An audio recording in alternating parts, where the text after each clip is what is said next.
In 2020, a publisher reached out and asked me to write a book about crypto scams. I was flattered and thought, how hard can this be?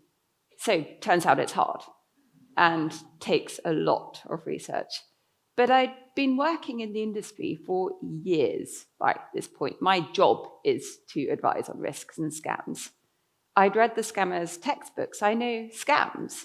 So I figured at least I wouldn't fall for one. So guess who did? And 4.2 million people did in England and Wales last year.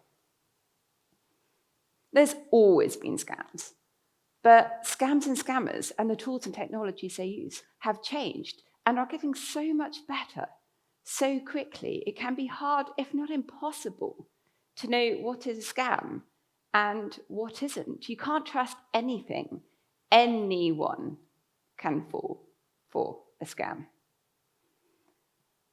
So when you get those annoying scam phone calls or emails or messages, or see what's clearly a fake ad or profile, have you ever thought who's behind it on the other side of the phone or the screen? Do you think of lone individuals or of big organized crime gangs, or not of people at all, just of computers? Automated everything. These all exist, but there are 4 main groups behind pretty much all of the scams. Let me introduce you to your scammers. The first group are big organized crime gangs, often nation-state sponsored, which means they've got a lot of resources. You might have heard of the North Korean Lazarus Group. They've become famous mostly for being really good at hacking and for getting away with stealing billions of dollars in some of the world's biggest hacks. And also for infiltrating Western companies who don't always know they have a North Korean on their payroll. The second group is run by organized crime gangs. Mostly in Southeast Asia, there are loads and loads of buildings, old hotels and casinos and office blocks, repurposed into scam compounds, full of people sat behind screens doing nothing all day but trying to scam you out of your money. That's their job. But the worst thing is, the people living and working in these scam compounds, and we're talking hundreds and thousands of people, aren't there by choice. They're all victims of human trafficking. They've all seen what they thought were legitimate job ads and traveled across Asia to start what they thought was a new job. But when they land or arrive at the border, they get bundled into vans, their passports and documents confiscated, driven to these scam compounds where they're held as prisoner, and they're forced to scam. They get call targets and revenue targets and number of victim targets. They have no choice. They get beaten and electrocuted and tortured and even killed if they don't meet their targets or if they try and fight back or escape. It's horrible. I've given you the worst. Not everyone is forced into scamming you. The third group is literally paying to learn how to scam you. There's a whole industry growing up around scammer schools. Mostly in West Africa, instead of paying school fees, people pay scammer school fees and sit in rows in training centers or entire buildings full of phones and laptops and all the equipment they need and learn how to scam. And these scammer schools aren't small. In just one raid of one scammer school, authorities arrested 792 people who'd been paying to learn how to scam. And it isn't just adults sending themselves to scammer schools. Some parents send their kids. They see it as a better way of creating an income. Some kids send themselves. Some of the scammer schools go round to local primary schools to sign kids up for after-school lessons in how to scam. The scammer school students aren't the only ones paying to get set up to scam you, though. The fourth group just can't be bothered to do the learning part. On the dark web, there's a whole industry known as crime as a service. There's also scams as a service and fraud as a service, hacking as a service, ransomware as a service, money laundering as a service, car destruction as a service, torture as a service, hitmen as a service. The last two are scams. You still get charged, you just don't get what you pay for, which is probably a good thing.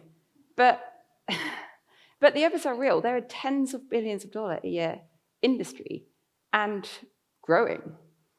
And what's changed in the last few years, and what's scary, is you don't have to be good to scam someone now. The entire scam industry is built up to make scamming idiot-proof.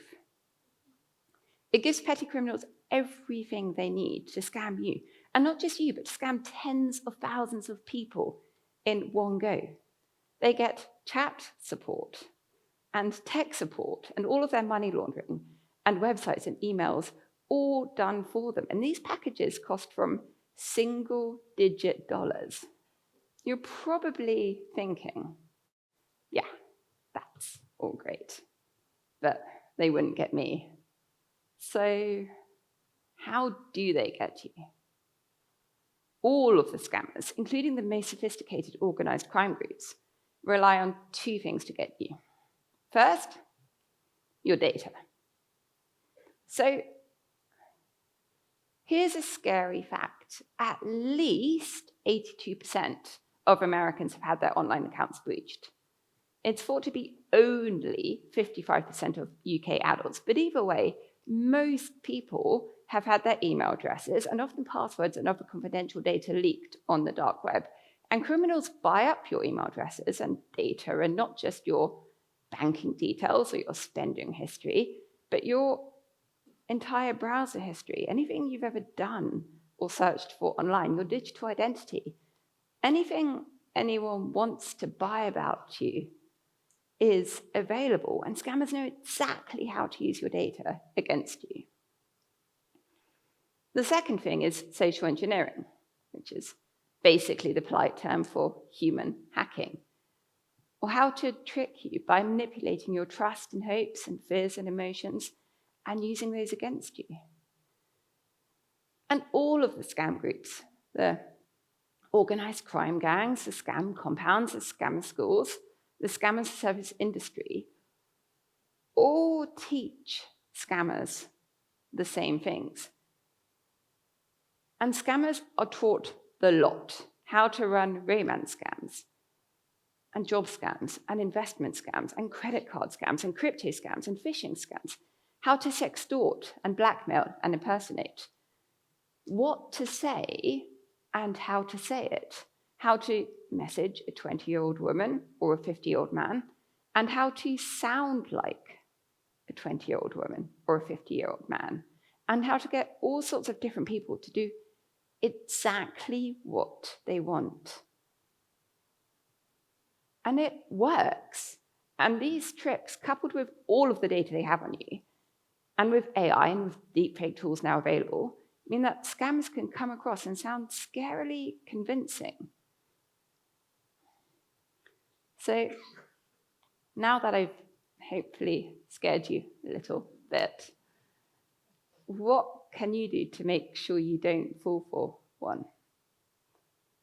So here are 6 little things that you can immediately do to stay safe. So first, take your cybersecurity and online security super seriously. Use available tools. Second, I know we all hate having to remember passwords, but don't reuse passwords. Third, if anyone calls you and you don't know the number, just don't answer. And if ever in doubt, just hang up.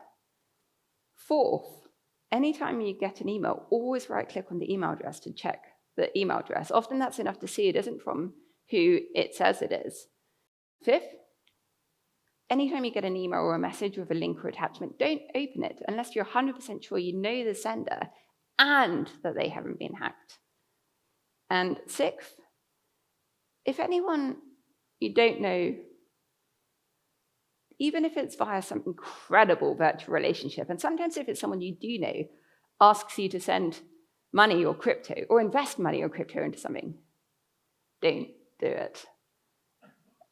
And lastly, if you do ever find yourself talking to a scammer, just remember there's 4 words they hate. Just let me check. Thank you so much.